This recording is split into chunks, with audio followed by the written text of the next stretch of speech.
Welcome to Commander Central, episode 95, where we're going to talk about pet cards, something we did back in episode 10, and we're going to revisit it today. I'm Dana. I'm Max. And I'm Chris. And this is our first episode after the April Fool's show. I wanted to briefly address that.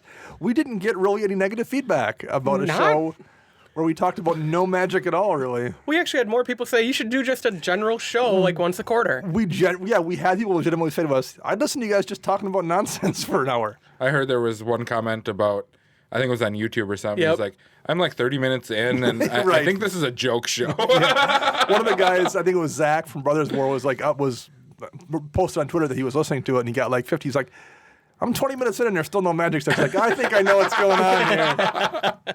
So anyway, in the future, if we do that again, we would warn you, unlike an April Fool's Day show where we just did it because we thought it was funny. I wrote April Fools in the description of the show. Okay, all right. Yeah, you put hashtag April Fools. Yep, on Twitter and... So maybe we will do that for like a Thursday show down the road at some point. We would do that again, but we wouldn't do that outside of April Fool's. I think I replied to that guy on YouTube this morning saying, yep, it was definitely an April Fool's show. We're back to our regular scheduled Magic Gathering programming today. So any fun games this Tuesday from anybody? I don't want to talk about it. Yeah, I'm with Chris on this. You guys had some bad timing and just couldn't get into games because pods were full and people were playing slow. And Whip Tongue Hydra is a stupid card. It is a stupid card.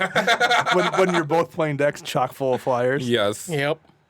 I almost died to a Phyrexian Arena again 2 weeks in a row. However, I had an out. I think Max was actually in this game. No, I saw it happen. I had an Unstable Obelisk. This was in my Vela deck. So I had an Unstable Obelisk there ready, and I had the mana free. But I wanted everyone to think I was going to die to my own Phyrexian Arena. So I just was like, I got nothing I can do. Passed the turn. And then the person swung at the guy across from me to take him out. And as his last gasp move, he actually disenchanted my Phyrexian Arena to give me one more chance. But I didn't need it. I had the Obelisk. But I had the win condition in hand. I was able to win in the crackback. But I was right on the edge at one life with Arena sitting there in my battlefield. So That's why one of my pet cards that I'm going to talk about today is something special. For reasons like this. Okay, all right. Aw, special. It's a very special episode of Commander Central. Max, I wanted to mention this to you. I started writing a thing to you yesterday. Oh, and then no. Oh, no. It's like getting called into your boss' job. They're like, you need to come see me. we wanted. Episode 95, people. It's my last show, apparently. No, but you mentioned you were talking about your Ragnar Krav deck. Yes. And you wanted to make some cuts. You're like, do I pull out Uncle Carl? Because you're under Smothering Abomination. Yes. I started typing something out for it. I'm like, I'll just say this on the air. So you actually played Uncle Carl in one of the games we were playing. Yes. And I will tell you what my thought process was when you played him. Oh, I'm not too worried about that. Yep. Because Neither was I. because you need life gain to happen at a pretty high rate, which the deck sometimes does, but sometimes it's only 1 or 2 life at a time too. The previous game, it was definitely working. Yes. And you need a way to get him through, Which I don't have many options in that which deck. you don't have a ton of in that deck. And I knew those things, so looking at them, like, I'm not worried about that. And then I was thinking about it afterwards, I'm like, but if you'd have played Smothering Abomination there with Ragnar Krav out making tokens and sacking tokens, drawing you that, twice as many cards. Twice as many cards off of Krav, yeah. In addition to being is it a 4/5 flyer or a 4/3? 5/4? 4/3 flyer. In addition to being a 4/3 flyer that's, can chump block anything and can also crack in for good damage. It's colorless. And it's colorless, which can be relevant at times. Like that would have worried me much, much more than Carl in most situations. Yeah. So I would say make that replacement. That's why. I will be making that replacement this weekend. Any MVP cards you guys saw do some work, aside from obviously Whip Tongue Hydra, the All-Star of the Night, based on Chris and Max's game? I'm going to give it to Meekstone. Oh, wow. So in Brago? So this is how the game started. Chris is playing my Brago deck. I'm playing Dramoka, and we're against a mono green Omnath and a Gyrus deck. And Chris he looks at me and he goes, I'm keeping this. I have 1 land. I'm like, okay, you know the deck just as well as I do. That's fine. He goes, draw, Tundra, Meekstone, go. And I'm sitting there going like, okay, I can play through this. Yeah, Meekstone did work. Like they went to attack a couple of There's a few mono green creatures from the Omnath player that's like, oh, I don't get to untap now. Yeah, he's like, I just want to attack right now. I saw a Song of Freyles do work in a Goblin deck. Because the first 2 modes let you tap a creature for mana. And he dropped Krenko. And it's like, okay, I'm going to tap out and make a bunch of goblins with Krenko, and then I can use those, because he had haste too. He had a haste enabler now, and I can use all that mana then off those goblins to cast Goblin Offensive. Wait, and the third mode, doesn't it give him like +1/+1, vigilance, trample, indestructible? Indestructible, yep. But I had to destroy it the first time on the table. Like, I had to deal with that because I couldn't have him untap with Krenko out and all those goblins and have the ability to make unlimited mana, essentially, off all those goblins. I'm like, I can't allow that. So I had basically we all blew all our resources trying to, because no one had a board wipe. One person, the Aurelia player, gambled to go get a Blasphemous Act, and then had to discard it in a hand of 7 cards, and she hit the Blasphemous Act and had to pitch it. So it came back to me, and I'm like, I had to throw a Beast Within at the Krenko, and I had to throw something else to take out the Song of Freyles, and I basically had to empty my hand just to not see that goblin deck blow up. That's great. But I'm very happy to see some of those oddball cards like that seeing play now. Yeah, they find like nice niche homes and decks like that, and can be really, really strong too. Yeah. I mean, like, we would all know that it'd be good in like an elf deck or something like that. Or but I mean, a generic token deck, really. Yeah, but to see that in a goblin deck, I mean, that's pretty sweet. Yeah, it was cool. So if you want to find us on social media and tell us what any fun games you played, how'd you do that, Chris? You can find us on Twitter at CMDR Central. You can find us on Facebook by searching CMDR Central. You can find us on YouTube searching CMDR Central. Give us a like, subscribe to us, all that fun stuff. And you can find us online at cmdrcentral.com. I'd also like to remind everybody you can find us on iTunes. Give us a thumbs up, 5-star review, whatever else you need to do, and that'd be much appreciated. You can also find us each individually on Twitter. We usually don't say this part, but I feel like I should probably... We could start doing this. I'm on Twitter at Dana Roach. I got to check this, because to be quite honest, I don't know. You are... I think I'm at CMDRCentral_Max. Okay. Yeah, I know you changed yours. Yeah, I went with branding. Oh, nice. Got to make the brand okay. And I'm pretty sure I am on Twitter at YSquishy. Yes. 1. YSquishy1 you are. I have so many different squishy names. It's You were unreal. not the first Y Squishy. And you I can am also the best YSquishy. You can also find our editor, Ken Peddle, a.k.a. Kenish Norn, on Twitter at LOAD3R. In fact, we should make sure we give him a shout-out every week, too, because he's been doing a really nice job editing the shows. Yeah. All right. You can also find us on Patreon. Yeah, head over to patreon.com/CMDRCentral. Check out all of our reward tiers. Most recently, all of our Thursday shows have been the Decks You Play series. So Yes, indeed. those are the $15 and $30 levels. They also come with some extra goodies along with just the deck tech. And I think after episode 100, we'll be adding or switching some of those up for maybe a new reward level. Yes, indeed. Do we have any new patrons this week to mention? We do have quite a few new patrons to announce. So we want to say thank you to Dante Bercelli, Mark Richter, Bjorn Helgo, Kale Brott, David, and David Grinnis. All right. Thank you all very much for supporting the show and helping us keep the lights on here in the Dungeon of Doom. Yes, thank you very much. You can also find us on Flipside Gaming. Flipsidegaming.com, and you use promo code CMDR in all caps to get 10% off all orders, $10 or more. They are doing pre-orders for War of the Spark and Modern Horizons, I believe.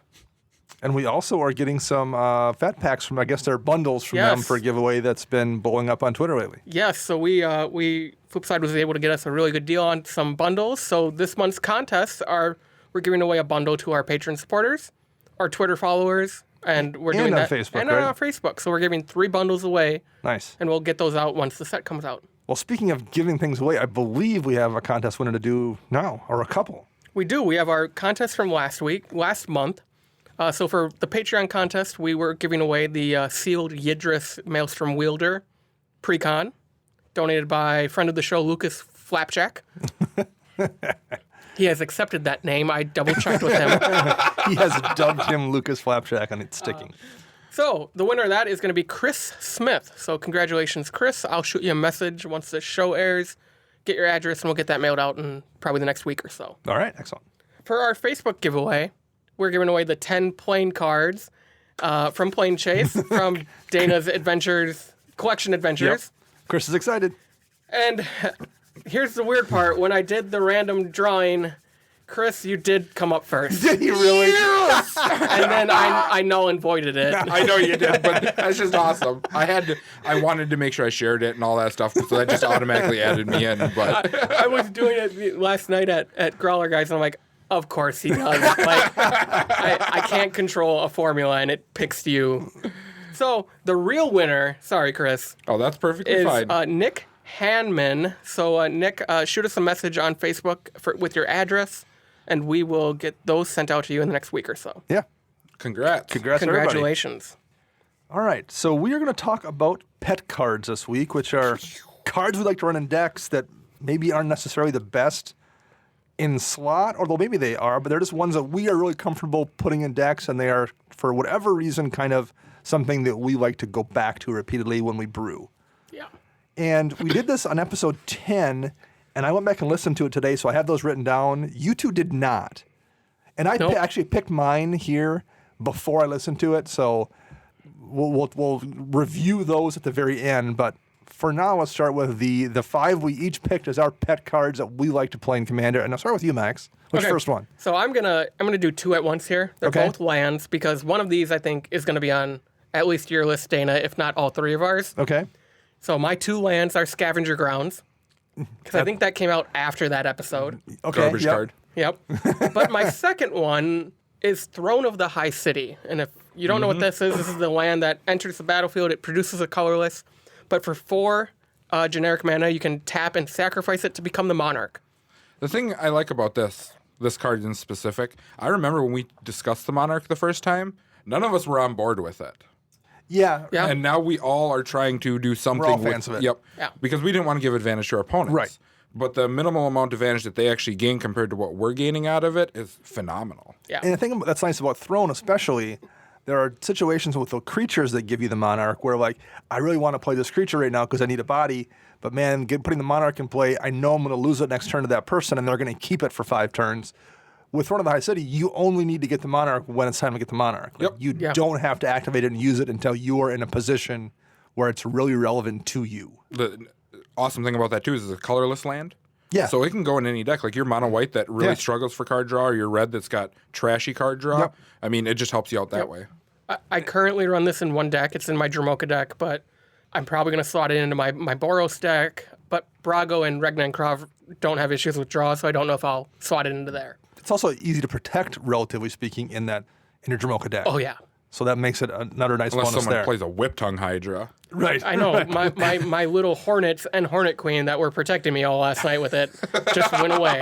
It's so unfair. That Hydra should have died from the death touch, eating those Hornets.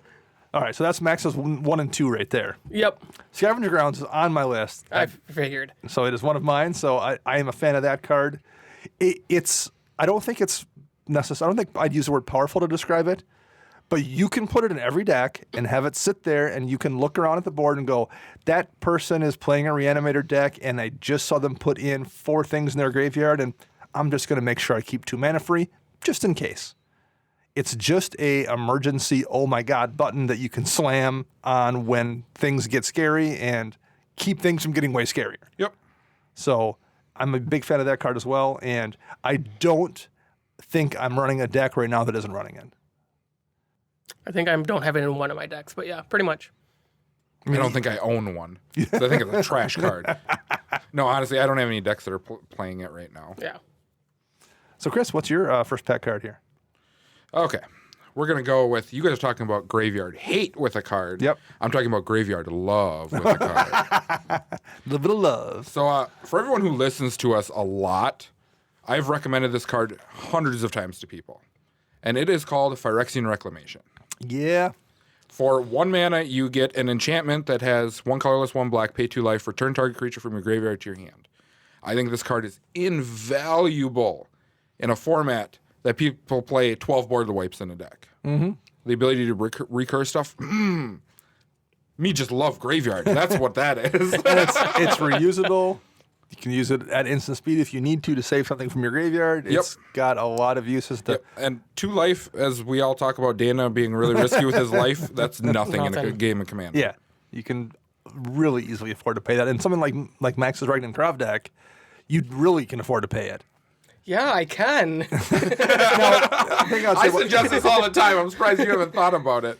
Now, I don't know if you need recursion that much in that deck because it's all you're already kind of recurring things and like there's a lot of token support in it. Yeah. And so I don't know if it's a great fit. That's why I didn't run it in my Teysa Karlov deck or Teysa Orzhov Scion deck because I had the creatures oftentimes self-recurred, but it's a great card. Yeah, if you don't have like the built-in recursion of your guys, like what you guys are playing, in like my Mogus deck, for instance, you don't have that recursion, and you're only playing. I think I play like 12 creatures in there. So the ability just to bring a creature back, just to slam it on the field because they have such good utility on them, is awesome. I actually wound up, I think last year at Vegas, I picked up a original Urza's foil of it because it wasn't terribly expensive because it was an invocation of it, right?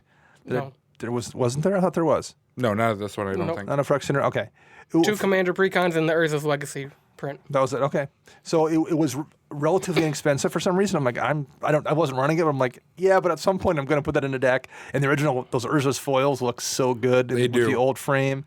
So I wound up picking one up last year at Vegas, and I'm still not using it anywhere, but it's a great looking card, and it's a great card. Yep. I'm going to bring up this too because there's another card on my list that similar to what I'm going to bring up right here is this card, when I first started suggesting it, was like a 50-cent card. Yeah. These things are over $3 now for an uncommon card. Yep. All right. My first one here is a card I've also mentioned on the show more than a few times. Psychic Possession. And this definitely isn't like a staple or a card you want in every one of your decks.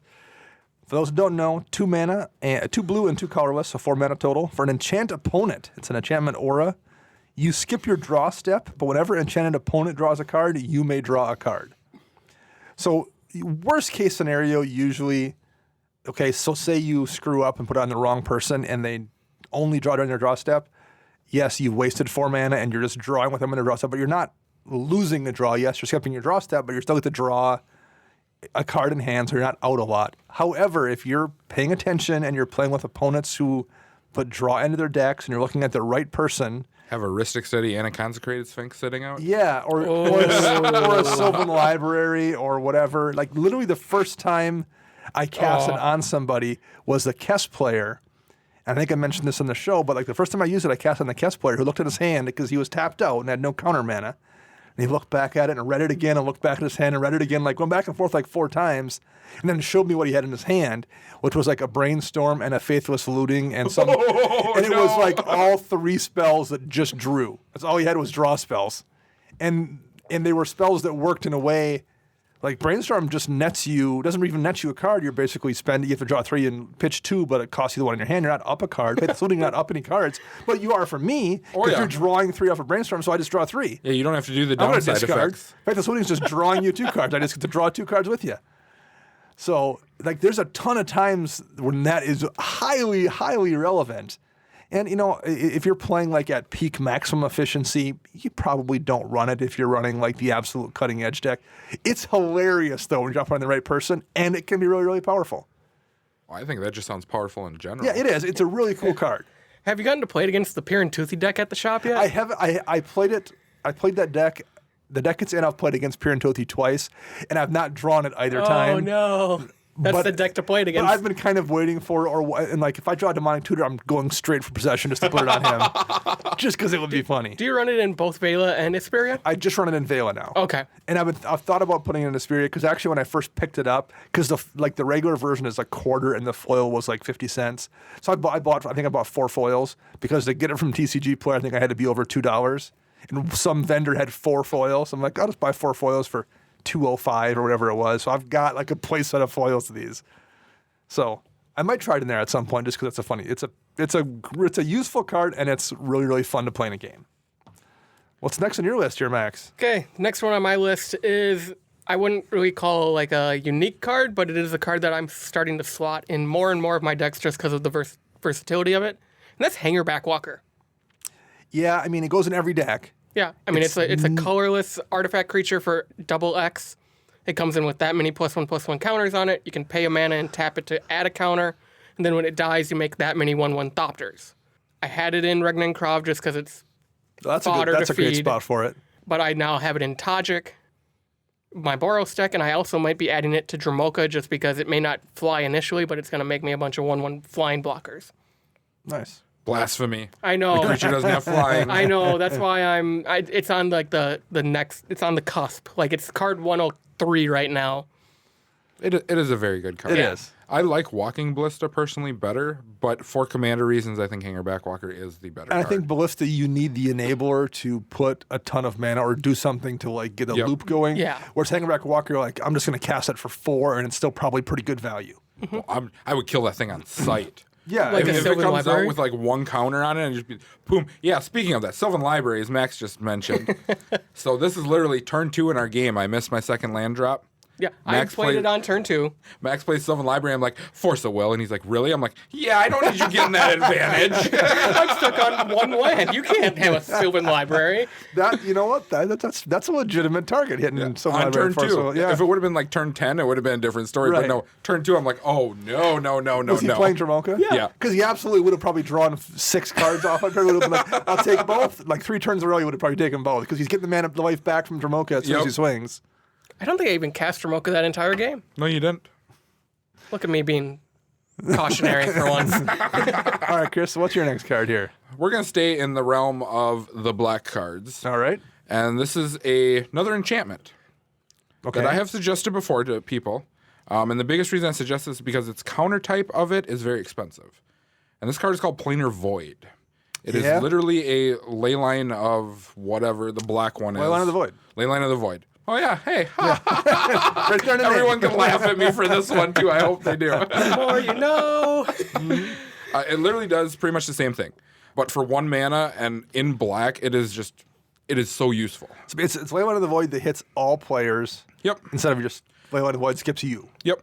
And it says whenever a card is put into a graveyard, remove that card from the game. So you still get death triggers. Unlike Leyline of the Void where it is a replacement effect. Yep. And a lot of black cards actually play off of death triggers. Like that can be a big deal in a positive way for you if you have things that do want the death trigger, but you also want to hate the graveyards. Yep. So you have a little bit of graveyard hate here and a little bit of Flexion Rec. I would assume then you could respond to that trigger with Flexion Reclamation and bring it back to your hand. Because would be a triggered ability, it's not a replacement effect. So it'd go to the graveyard, the trigger would go on the stack, and then you could fire off You probably could, Flexion Rec. Yeah, I know because we had this issue. I played this card for a while, and it was against a Gave opponent. And we kept looking it up because he had triggers of when stuff went into the graveyard, like death triggers. And it actually, that's how it works, is with the death trigger. Yeah, in Void being 1 mana to cast, but only 40 cents to pick up versus $40 for Land of the Void. I mean, yeah, and we talk about graveyard hate consistently. So I mean, with this, on a budget. then you have your scavenger grounds, and you can avoid the artifacts that don't really help you out too much. sure. My next one is also an enchantment. It's a new one I've been running in my Recce deck, and I like it a lot. Cream of the Crop. It's a colorless and a green. From Lorwyn originally, whenever a creature comes into play under your control, and it's not cast, it comes into play, you may look at the top X cards of your library where X is that creature's power. And if you do, put one of those cards on top of your library and the rest on the bottom of your library in any order. So basically, you get to scry based on a creature's power whenever a creature comes into play, just period. So can we take a vote right now, Max? Yeah. And say that Dana's banned from Gatherer for the next year? What about Scryfall? Yeah, any research site. Because one of the problems, not really a problem, but like the deck would occasionally stall out when I don't hit a creature off my draw and I want to keep the chain going. Cream of the Crop makes it way easier to make sure that there's a creature there that I'm going to draw. Or it just helps you dig, It period. just helps you dig, Yeah. period, right? Like it's never going to be bad if you're playing in a deck with X amount of creatures because it's always useful to filter off stuff off the top. Oh, yeah. I wish it was on cast versus on Yes, ETB on because ETB. then it would really synergize well with Recce In that because you could Recce stack deck, them. that would be insane in that Recce deck if I could if I could plan the creature to be there for the draw. Yeah. But it's still really, really good. You'd see me blowing up tweets of, what's his name, Sheldon Menery. I'd be like, this card needs to be banned now. Well, and I tried Abundance in the deck, and Abundance works well because it lets me change my draw. But the problem with Abundance is 4 mana is a lot. I always felt like I didn't want to spend 4 mana to cast Abundance and have it not do anything. It's way easier to cast Cream of the Crop and then still do something that turn and get something out of it. Abundance, isn't that the one that replaces your draw? Yep. So whenever you draw, you instead choose land or non-land, basically. I'm sorry, it's You'll- engraved in everyone's head just to draw. Yeah. Yes. I don't know how many but times it's not I've- really a draw. Yeah, I don't know how many times I've been in a Modern tournament and someone casts a Pact and then draws, and I'm like, Yeah. sorry. Yep. Game 2. Yep. Right. Yep. So what's next on your list, Max? My next one is a card that we all talk about all the time on this podcast, and you've talked about it on the EH Recast. And that would be a good friend of ours from Battle Bond, Piers Whim. Oh, yeah. You know what? That probably should have been on my list given how often I talk about it and run it. Yeah. So for those who don't know, it's 3 generic mana and a green for a sorcery. For each player, choose friend or foe. Your friends get to tutor a land card, any land card, and put it on the battlefield tapped. And every foe has to sacrifice an artifact or enchantment they control. Can you choose friend and foe? No. No. Because I'd be like, you guys are all my friends, but you're also my foes. The nice thing about this is that even if your opponents don't have anything to sacrifice, they can still be chosen as foe. Yeah, and okay, so... And I can't screw this up. But you can't. And so they lose their worst mana rock. Their worst mana rock is that's still pretty useful. You're still getting a really good advantage out of that. But you also get any land, not a basic land, any land from your library goes into play. So you're hitting them for their worst artifact or enchantment. And in many cases, if they have just one out, it may well be something really, really good. And then getting the best land in your deck, getting a Nykthos if you've got 6 permanents in play, or if you happen to have a Guy's Cradle, getting that, or perfectly fixing your mana if you're in a deck that needs fixing. I tend to go for Hall of the Bandit-Lord. Oh, to give Because Dromoka it's haste. coming in tapped anyway, so I might as well not burn my turn on it. You can use it to give Dromoka haste if you need to. Yep. Yeah, everything about that card is really, really good. Yes. And the art's awesome. Does Dr. Mike run that in his goblins? I don't think he does. He should play that and Valkut, and then he can go for Valkut. Yeah. So here's the thing. I did not tell you how to do that. Do not ever blame me if you do it. Dr. Mike's he's got 14 or 15 decks now, just pretty good for a guy who's been playing a year. For almost 2 years. However, he doesn't put a lot of thought into his mana bases. He's just I'm just shuffling up 28 basics and a couple of ETB tapped lifelands. I think that's why I have very Manolith and minimal cancel. decks. Yeah. Yeah, I think that's why I have very minimal decks, is because I'm so much I want specific cards in there, but I don't have enough of the copies. And Yeah. Yep. I feel the same way. I mean, like I think I said on this show a few episodes ago, I want to have 6 decks for Vegas, and I'm really scared I'm actually going to like this Tasker deck I'm building, and it's going to stay in my lineup. It's a neat deck. It's going to be terrible. I don't know how I'm going to win. You want to bring my Mogus deck with you? Oh, yeah, I'm going to bring that probably, so I'll bring 7. But Nice. I just want to hear make sure you record people's salt when it's just repeated I'm going to need to triggers. get reps in prior to that. yeah. So, at every event I go to, I'm just going to bring Mogus with me and be like, I need to practice. So what's next on yours, Chris? We're going to stay in the realm of enchantments again. Wow, I have a lot of them on here. Is it your favorite card type? This one's red now. So we'll go that route because Okay. I'm a loving red player. And this card I actually don't see a whole lot of, and I'm very surprised about it. Okay. I played this in my Alesha deck. It is called Flame Shadow Conjuring. Yeah. Oh, yeah. So whenever a non-token creature enters the battlefield, you may pay an additional red. If you do create a token copy of it, it gains haste, exile it at the end of the beginning of the next end step. So this card is so good. I don't know why people don't play this. I mean, Isn't it 6 mana? it's 4 mana to play. 3 in a 4. red? Yep. It's only 4 mana. It's essentially Panharmonicon with an activated cost of 1 colorless mana. Yep. So if you're running Panharmonicon in a deck, and you can run Flame Shadow Conjuring, why would you not run essentially a not quite as good Panharmonicon? And you want to know what's really bad is when you have that with Panharmonicon out. Right, yeah. Because then you're getting double triggers. And even if you don't have a whole bunch of ETB triggers, the ability to, in red, create another token of a creature that gets haste.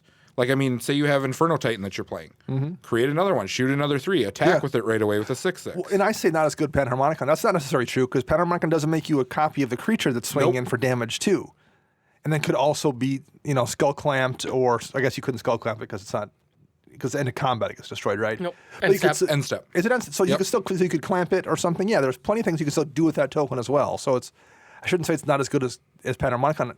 It's probably still really good in some decks. Better in is- the right deck. It is really Right, good. the right deck, sure. Yeah. And I do believe that you were the one who suggested this card to me, Dana.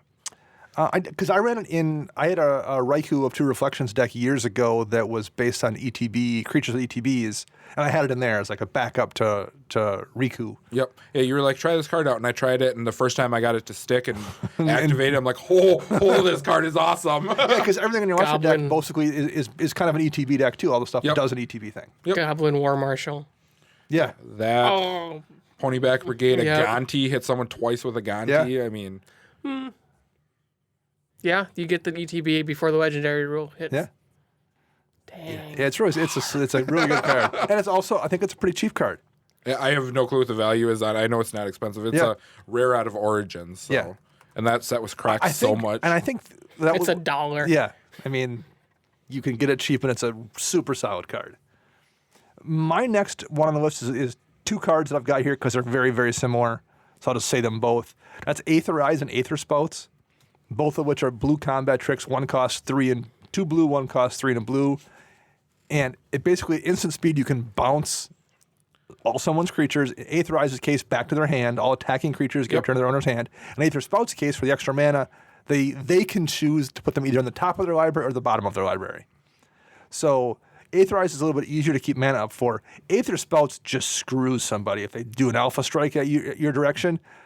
Because not only is that gone and they're defenseless, they don't kill you, they lose all their defense, they now have to just choose either those creatures are all gone to the bottom of their library, never to be seen again, or they're going on the top of their library and they have to spend 6 turns getting them all back while getting nothing else of use. They're both back-breaking cards in the right situation, and I'm a huge fan of both, and I don't see them nearly enough. Because everyone runs Rift. They run Rift. I run Rift in the deck that I run all 3 of them in my Sphinx deck. You should run Evacuation, too. I used to once upon a time, and I had Inundate, which is blue sorcery that bounces all non-blue creatures to people's hands. Dang. Now that was 6 mana at sorcery speed, so I could do less stuff with it. But I don't know. When I attack somebody, I'm counting their mana, and I'm like, oh, they don't have 7-up, they don't have a Rift. I never worry about Aether Spouts or Aether Eyes for the most part because people are not running them nearly as frequently as Rift. And then they're playing, what is that, Teamer, and they're like, Simmons Spirit Guide, Elvish Spirit Guide. No, now I got 7. Right. So that would be a story. Yes, that would definitely be on the games we played. See, I think they're both really, really good cards. There should be more decks, but I don't have them in all of my blue decks, but I've got them both in Sphinxes, and they're both in my Talran deck. And if I'm building a blue deck, when I'm kind of doing that first, I'm just throwing cards in, and then I'll do cuts later. I'm throwing them in the deck. I may take them out at some point because, oh my God, this deck isn't too worried about creatures because of whatever. But they're going in that first cut because I think they're so strong and so useful. And they also kind of feel like cards I like to play. I like doing that kind of thing where I'm punishing you for having the gall to dare attack me and think you're going to win this game. I like doing that. That feels good. I just do it again the next turn and be like, Yeah. I bet you don't got another one. Hey, if you can recast all those creatures and give them haste and swing back at me with them, then I deserve to lose. That is another major mistake I see people make is they go ham in their first main phase and then attack. And it's like, you attack first in case of those shenanigans. Unless there's a legitimate reason to cast stuff in that first main phase. Yep. Don't do it. Max, what's next on your list? This is the newest card on my list, Okay. and it would be Experimental Frenzy. Yeah. So this is from Guilds of Ravnica, 3 in a red for an enchantment. You may look at the top card of your library. You may play the top card of your library. You can't play cards from your hand, and then for 3 in a red, you can kill it. And if you play a flip using Experimental Frenzy, you get to draw 2 cards. You do. Because you're casting it from your library. You're playing it from your library. Flip. But he's not in Boros, so I guess I have to build Narset. Right, yeah, it doesn't do anything good. So I am actually playing this card this weekend. I'm going to a modern tournament. Okay. In Affinity. Oh, really? The Infinity lists my are now God. playing it. I was able to play testing last night, do it on turn 2 with an empty hand. Jammed it out. Oh, my that's God. dirty. It is. And then I looked at the top card and it was a land, and then he blew it up after that. And I'm like, well, this sucks. But like if you get to get the chain going, Yeah. you're just going to destroy somebody. Yep. The fact that they have to use a removal spell in Yeah. Modern on Experimental Frenzy is really good. Yeah. And they have to have something in the hand that can deal with an enchantment, which is also not common main board. Yep. How many do you run in Infinity? I think it's 2 main board, 1 sideboard. Okay. Interesting. You have to report back how it did in that tournament. Oh, I'm gonna. It's gonna be awesome. I hope it works in for once. Commander. I've never seen it not be useful in Commander. I love it. And one of our listeners, Matt, who drives over and plays with us every couple weeks, he's got a Zendru deck, and he wound up giving me one with a Zendru deck, And for a second, I'm like, oh man, I have this whole handful of good cards, but I was still like, top card. I'm like, okay, I can cast that. There's my land. There's this. And I'm like, yeah, that's fine. I didn't bother. Like, I can still fire through it. That's okay. It didn't really slow me up that much. That is a good idea, though, to lock someone out of their hand. Just like, Yeah. here, have this. You just drew 15 cards off of Decree of Pain. Have this experimental frenzy. There's, it can definitely hurt you at times, but there's way worse things to be gifted than experimental frenzy for sure. And that's why I think everyone should run a chromatic lantern in their deck. Yep. Because the ability to create mana for cards like experimental frenzy, so you can blow it up if need be. Yes. If someone were to give it to you. Now, this is like all hearsay. It could possibly happen, but the ability to save yourself is always there. Yeah. Chris. Let's go to another enchantment. Surprise, surprise. Is it a black or red enchantment? It's white this time. Okay. And this is a card I've been playing for quite a while. A good friend, Lucas Witten, actually gave me this card. Okay. And suggested it. And this card is called Reconnaissance. Oh yeah, which is recently blown up because it was on game nights, I think. Like so 6 months ago. So it's like a $10 or $12 card More now? than that. Yeah. Is it more than that? Oh. It was crazy when I was told that it went up that high, and I'm like, what? Why? Yeah, because it was a sub-dollar card forever. So, for those of you who don't know, it's a 1 mana white enchantment that has the ability of 0 mana. Remove target attacking creature you control from combat and untap it. Now, there's a weird shenanigan that you can pull during the combat phase after damage is dealt to activate this and give you guys pseudo-vigilance. So the intent for it is somebody blocks in a way you don't like, or they flash something in, and you're like, oh, well, nope, I'm pulling back. Or Death Touch or something like Right, that. yeah. They give their creature death touch, or they buff their creature, and you just like, I don't want to deal with that. Yep. Now, when the show airs, we will have aired our last deck tech that we did, and we did a mono white deck. Yep. Now, this card, I didn't even think about this card, but I should have suggested this one because of the white weenies. This gives you so much advantage during combat. You pretty much control the combat step. I mean, even ignoring the pseudo-vigilance you get, it lets you do that thing where you're like, okay, he's got 5 blockers and I have 9 tokens or small creatures or something. I'm just going to swing in and something's going to get through, and whatever he blocks, I'll just pull back. Yep, it doesn't die, but I'm getting damage through. Yeah, I'll definitely get damage through, and I won't have to worry about losing any of my creatures. So it lets you attack with small creatures without having to do that thing where you're like, well, I have more creatures, but I'm going to lose 3 of them this turn, 3 of them next turn, whatever, and eventually you're at parity. It stops that. Yep, I run this in my Lush deck. It goes in and out. Like, I looked at the list I have online, and that list is super old. I should not have gone on my tapped out. It's got like Reliquary Tower in there, and I'm like, why was I running that trash card? No. Hot take. Because Dana probably gave you a promo, and you're like, I'll run this. I did actually. One year at Christmas, I gave up like 6 different people. You should have one too, because he gave you Brago. one. Yep, I still have mine And Dromoka. sitting in my binder, looking pretty because they're trash cards. So. And I have one in the binder. But even if the only thing you use it for is the vigilance for 1 white mana, if it does nothing else but untap your creatures, it's probably worth it in a creature deck. Yeah. The big thing that I liked about this card was when I was running the combo variant of my deck with Kiki Jiki, you reanimate Kiki Jiki. Oh, now you just untap them, and then you can tap them and just combo off. Sure, yeah. Yeah, it's super cool. And it's not cheap. It's $10, so it's not over 10 yet. Yep, this was the other card that I was talking about with the Phyrexian Reclamation. For some reason, they've just been going up in price. So, I mean, it's something to look at. Older cards that people, that you're like, oh, this card could be awesome. Pick them up, try them, see what happens. This might replace Bounty of Might in Dromoka, because I need Vigilance in that deck. Something fierce. Yeah, that's not a bad one. It doesn't come in foil, though. Oh, well. We have wonderful people. We have a Mr. Mark Richter and a Raphael, and who else do we know? Ryan at CC. Oh, speaking of that, Ryan, those stupid lands that you gave Max, they are so hard to know which one's which. It's like, is that a plains or is that a? I don't know which one's plains. Which. Yeah, you gotta like manually read it. I do that. You know my eyesight. Like I love the Space Odyssey lands, except for when you tutor, it's like I actually have to read the text box where it says plains or forests because they're all space lands. Like they are beautiful. They're gorgeous. So thank you again, Ryan. To continue this digression, the ones he posted, I think it was last week, he took a couple of the revised islands that kind of have like the pink sky and pink water going on, and he just painted literally everything over with like the pink sky and water. So all it is just, you can just see the island. There's no wording on it at all. It's just like completely borderless with just that island and the pink water and sky. It looks amazing. And you can of course tell what it is because it's that iconic revised basic land island. Oh, it looks so good. I'm like, I'm gonna have to message him and see if he'll just do a play set of those for me for a deck because For Asperia. or probably just my Vela deck because it runs islands, and I'm gonna probably try to get that deck altered anyway. Yeah, true. So just get a play set of those altered ones and see if he'll do some swamps If too. I did it, I would be like, hey, Ryan, I got a 1,000-count box coming your way. Because I collect revised cards. Yeah, you got a ton of Just be them. like, let's make a deal. I will tell you this right now, shipping to Canada sucks. Monetarily wise. Oh, they're going to Vegas, right? That's true. Oh, great. So I have to check a bag of basic lands? It probably still cheaper to ship into Canada. Maybe. Okay, my next one on the list is also probably the newest one here. Although I guess Scavenger Grounds was on the list, but Max nulled that out by also picking it. Sorry. This is a card, both a pet card to me that I want to put in every green deck possible, and it's also a really good card.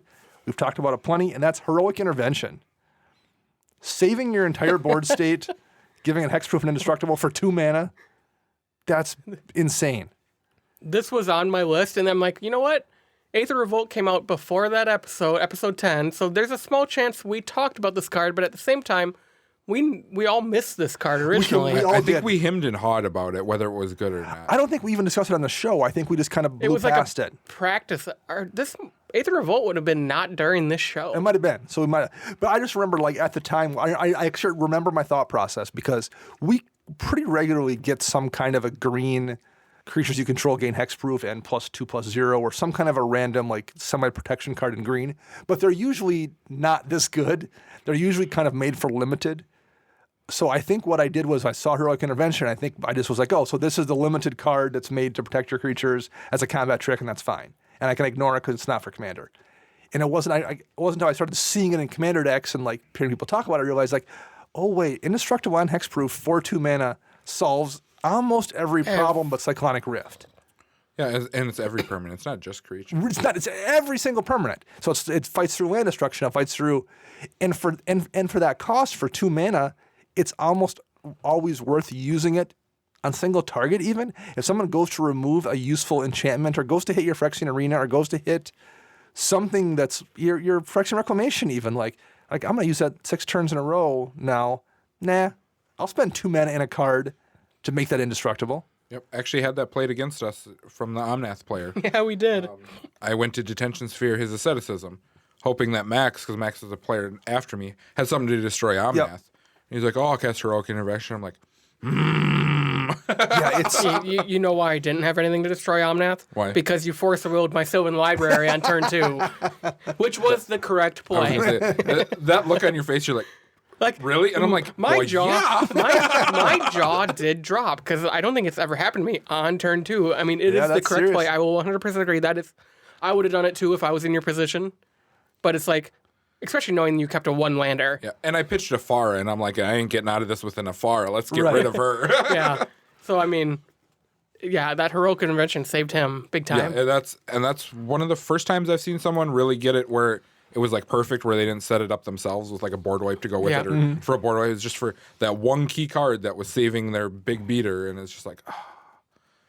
And the other thing, we've mentioned this before as well, it also swings the tide of games if you play it correctly, because I've looked at it before in like a blue deck, and I also kind of thought, well, I'll just run a counterspell, except for it's better than a counterspell in a lot of situations. If someone casts Wrath of God, you're almost always better off casting Heroic Intervention and letting the Wrath of God go off and kill everyone else's board state and leave yours intact than you are to just counterspell it. Yep. For sure.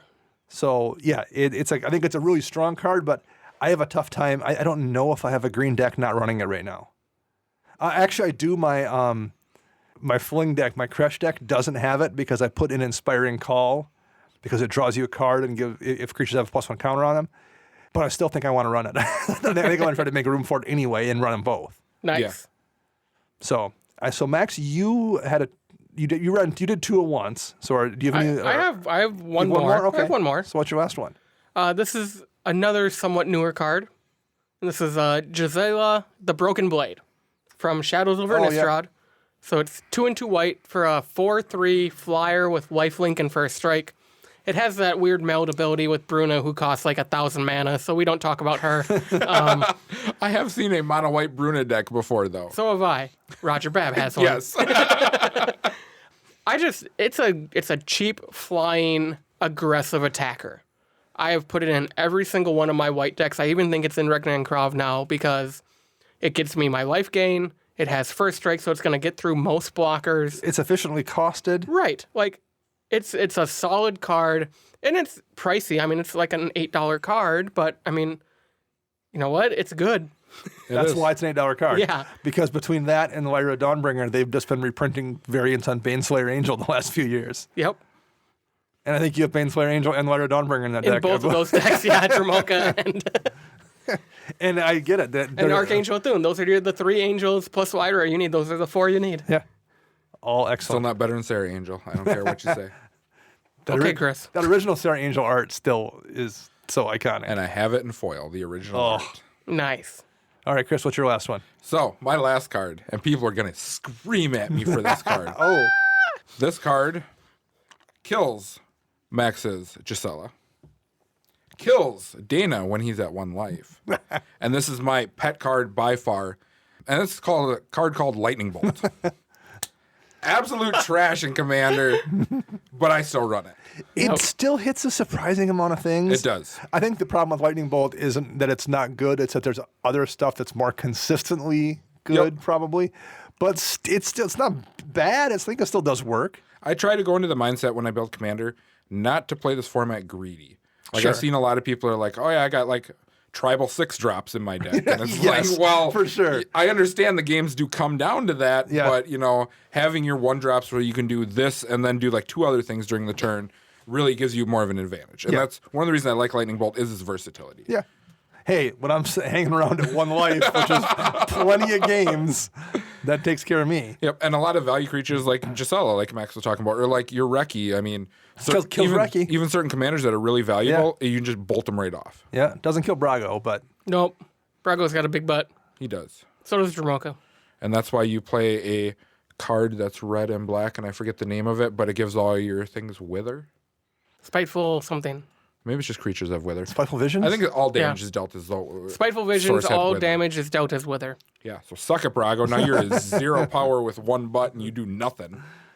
So my last one here, I'll counter it. I put a I put a backup card in here in case there was a duplicate. So this will be my replacement for Scavenger Grounds. It's my backup card. Also an enchantment. Also in red. Yes! Outpost Siege. Nice. That card is just way too good. It's red. I mean, it's you guess red has Theater of Pain now. If you're in black, Theater of Horrors. But Theater of Horrors. But if you are not, you know, Outpost Siege does a lot of work being able to drop that and exile that top card. And yes, occasionally you'll get burned and you're like, oh, there's the board wipe that I don't want to cast right now. But 90% of the time, it's something that you can use that turn. It's a creature in the right deck. I had a mean and Den. It's almost always a creature that I was going to play anyway. I'll play any creature at any point in time. Or it's a land that I'm going to hit one of my 3 land drops for the turn. Or your landfall triggers or anything. Yeah. Yep, I think it is the best. Like you related it to Theater Horrors. Theater Horrors has a clause where you have to someone has to take damage in order to cast any of those cards. Whereas Outpost Siege, you just get it. Yeah. So if they disenchant or whatever your enchantment, you don't lose it. It's there for you to cast that turn. Right. Yeah, I'm a big fan of that card. Do run it in my mean and den deck. As I said, if I was playing Boros, it'll go with my Boros deck for sure. So red's gotten a lot of answers the last few years. Experimental Frenzy being one, but I still think Outpost Siege is a great card. So now, what is your so talking about Outpost Siege? This is just an off question. What are your opinion then on like Chandra Torch of Defiance and Chandra Pyromancer, who do the same abilities of you exile the top card of your library, but you may cast them this turn? I think they're a little more fragile is the only problem is because if you're hoping to have this around for 4 turns, Chandra is much easier to deal with, I think, than Outpost Siege, which is people have to spend, usually they have to blow a really premium removal spell. Some people have Disenchants or like a Deglamor, but usually it's like, man, people hate blowing a Beast Within on an Outpost Siege. Oh, I would love it. Whereas, like, yes, 33 meter! Whereas Chandra, they have to swing into it. That's pretty easy to do. Yeah. I think in like if you're playing mono red or even like Rakdos, maybe you run all of them because why not get that one at your upkeep from Outpost Siege? Then you can decide when you want to trigger those Chandras to like, okay, second. Or use a different ability. Okay. So I was like, curious what you guys' opinion was Interesting on you it. mentioned that though, Chris, because as I said, I went back and listened to the old episode for our original entries. Great segue. I know. And Chris, one of your we only picked 3 cards each in the first time around. One of Chris's was Chandra Pyromancer for all the same things you were just talking about. Yep. Like it works just like Outpost Siege. She has the ability to fire it off at any point in time. So that was one of your 3 pet cards you had the first time through.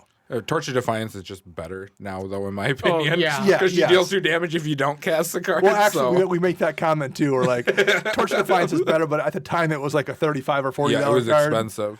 So that actually gets mentioned in the show as well. Your other 2, one was Treasure Cruise. I love that card. I don't play blue anymore, though. And the last one, in those both, I was like, I had forgotten about Pyromancer, but I'm like, yeah, that makes sense. Treasure Cruise totally made sense because you still talk about it. The last one is a good card, but I have never heard you mention it since then. Cadaverous Bloom. Oh, yes. I still have that card, too. And I think you were still at that point in time, the banning of Leovold was not that far in the past. When you Yes. ran into Leovold. I was so... Why did they ban Leovold? He wasn't that bad of a card. Yeah, he was. No. Yeah, he was. He's easily killed. I mean, so yeah, I get a card when you target him, whatever.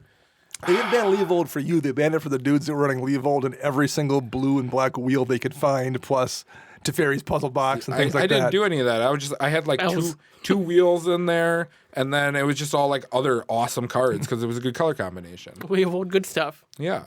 So Max, your 3 cards. Ooh, I don't even know. That was 2 years ago almost. So one was one you still talk about a lot, and I was waiting to hear it tonight, but it didn't come up. Seasons Past. See, I tried not to. So last night I looked through all my deck lists. Yep. I'm like, okay, what are the cards that I probably would have talked about 2 years ago? So I kind of knew what sets were out Sure. 2 years ago. And I'm like, I bet I mentioned Seasons Past. I bet I mentioned Active Authority. I bet I mentioned I named all the top cards from my decks from then. Didn't have Active Authority. You did have Tamio's Journal. Oh yeah, that card's trash. You were hyped on it at the time. That's the one, like Cadaverous Bloom to Chris. I'm like, yeah, that one. That one's fallen out of Max's pet card radar. That binder pocket right now is like 6 full right now. It is still a good It's card. still, Yeah. I would Mono still white? strongly consider it in Boros for mono white. Yes. Or Clue Tribal. Yeah. Right. Yes. With that black clue maker. The Or no, last that's a treasure one maker. was a pair of cards that are very similar, and you still are a fan of both of these. I see you run them a lot, which is Eerie Interlude and Ghostway. Yep, and I knew not to talk about those today because those have not left any. Those have gone into more decks and been removed from. I took it the same way that Max did when I did my pet cards. It was cards that I'm playing now compared to, Sure. like back then. They might overlap, but I mean, My 3, I had Homeward Path, and I wasn't sure if that was going to be on my list from last year when I made this year's one. But I'm like, I know I've talked about Homeward Path enough, and it's still a pet card of mine, but I'm like, I would bet I picked it. So that was one I knew I did. Righteous War. oh, that's such a good card. So that was my other one. And the last one was Overwhelming Intellect, which is the counter target creature spell and draw cards equal to its CMC. Yep. And I still do run it in 2 decks. It's 6 mana is a lot, and it has to be in a certain deck, but I am still a fan of that card as well, where you counter a creature and draw cards. So I like that spell, but it's a little bit more narrow, but it's still one I'm a defender of. If you notice, though, between what you said that we chose last time and what we chose now, the cards that we chose now are much more CMC efficient, and they do a lot. Yes. Yeah. That kind of shows how we've evolved as players almost. To a degree, yeah. Cool, a 4 mana, 4/3 with flying, first strike, and lifelink is way more efficient than Seasons Past in most cases. Yeah. Although you still run What are you Sometimes. talking about? Sometimes. I still run Seasons Past. It's still one of my favorite cards, but you know what I mean? Like, That card is impossible to find, too. Like, everyone I know. seems to buy them as soon as they Yeah. come into their store. It's crazy. It's a really good card. And I was down on it a little bit at first, but you guys both turned me around on it. you still don't run it. I don't though. run it little anywhere, bit. but A little bit. That card's Yeah. trash. It's the Dana equivalent. That's trash. Well, I mentioned what I mentioned in the. 'Cause by the time this show had aired, I had already started turning around on it because I made the comment. I even said in the show, I said I didn't like it at first because I thought you should either go small and hit regrowth or go big and do like Praetor's Grasp and get everything back. I said I think I was wrong. There's absolutely a use for a middle case one. So 3 or more cards, and you it make your always goes back. So you just and it you cycles get it back, again. yeah, which I've seen happen more than once. All right, we'll be back next Thursday with a deck tech, and Before we leave, I have something I want to throw in here. all right, okay, There was a little small Twitter feud last night going on. So Chris is just gonna have my back no matter what. Okay. So this is My going hat turned backwards. I was ready for this. This is a shout out to Matt Morgan and Joey Schultz. Dana is ours, and you are the abandoned family he doesn't love. So bring it. All right. Shots fired by Max. Whoa! I knew nothing about this. Staking ownership of me. Yep. Okay, I appreciate that. You're welcome. Thanks, man. Got your back. I appreciate that. All right. We'll be back next Thursday with the Deck Tech Show and next Monday with the regular show. Until then, I'm Dana. I'm Max. And I'm Chris.